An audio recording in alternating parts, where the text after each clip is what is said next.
اور ہم نے موسیٰ کو اپنی نشانیاں اور دلیل روشن دے کر بھیجا، یعنی فرعون اور حامان اور قارون کی طرف، تو ان لوگوں نے کہا کہ یہ تو جادوگر ہے، جھوٹا۔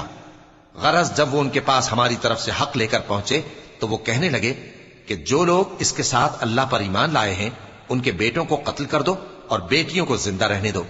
اور کافروں کی تدبیریں بے ٹھکانے ہوتی ہیں۔ اور فرعون بولا کہ مجھے چھوڑو کہ موسیٰ کو قتل کر دوں اور وہ اپنے پروردگار کو بلا لے، مجھے ڈر ہے کہ وہ کہیں تمہارے دین کو نہ بدل دے یا ملک میں فساد نہ پیدا کر دے۔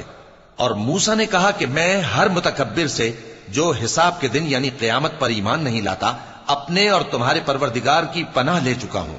اور فرعون کے لوگوں میں سے ایک مومن شخص جو اپنے ایمان کو پوشیدہ رکھتا تھا کہنے لگا، کیا تم ایسے شخص کو قتل کرنا چاہتے ہو جو کہتا ہے کہ میرا پروردگار اللہ ہے اور وہ تمہارے پاس تمہارے پروردگار کی طرف سے نشانیاں بھی لے کر آیا ہے؟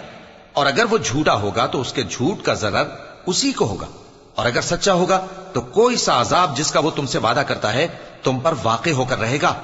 بے شک اللہ اس شخص کو ہدایت نہیں دیتا جو حد سے گزرنے والا ہے، بڑا جھوٹا ہے۔ اے قوم، آج تمہاری ہی حکومت ہے اور تم ہی ملک میں غالب ہو، لیکن اگر ہم پر اللہ کا عذاب آ گیا تو اس کے دور کرنے کے لیے ہماری مدد کون کرے گا؟